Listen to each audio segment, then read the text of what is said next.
जनपदों के कार्यकर्ताओं को एसआईआर के संबंध में एक गहन समीक्षा बैठक हुई है। सभी बूथ पर हमारे कार्यकर्ता साथी जा रहे हैं और कोई भी व्यक्ति ऐसा जो घुसपैठिए के रूप में निवास कर रहा है वो मतदाता सूची में बचे ना।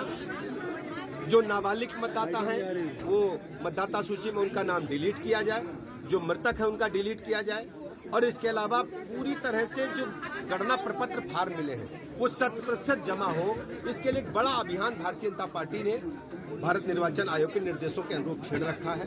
आज गाजियाबाद जनपद और महानगर में इसमें विस्तृत चर्चा हमारे कार्यकर्ताओं के साथ हुई। एसआईआर पहले भी हो चुका है, लेकिन इस बार भारतीय जनता पार्टी के शासन में हो रहा था, विपक्ष लगातार सवाल उठा रहा है। आखिर ऐसा क्यों है कि जब देश हित की बात आती है विपक्ष सवाल ही उठाता है?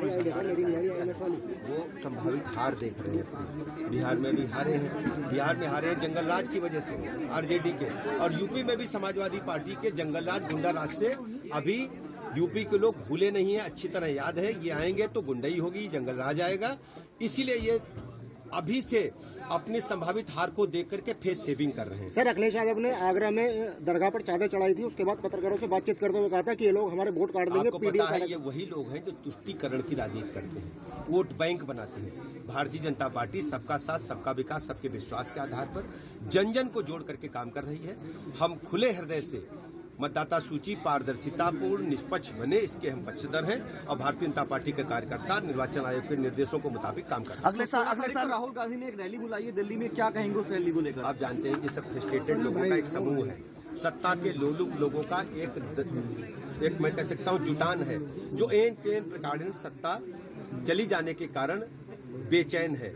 भारतीय जनता पार्टी माननीय मोदी जी के नेतृत्व में सबका साथ, सबका विकास, सबके विश्वास के आधार पर जन जन को जोड़ करके गरीब कल्याण योजनाओं के माध्यम से 25 करोड़ से अधिक लोगों को गरीबी की रेखा से ऊपर ला चुकी है और उत्तर प्रदेश और देश में डेवलपमेंट में नंबर 1 पर पूरी दुनिया में चर्चा आज भारत और उत्तर प्रदेश की।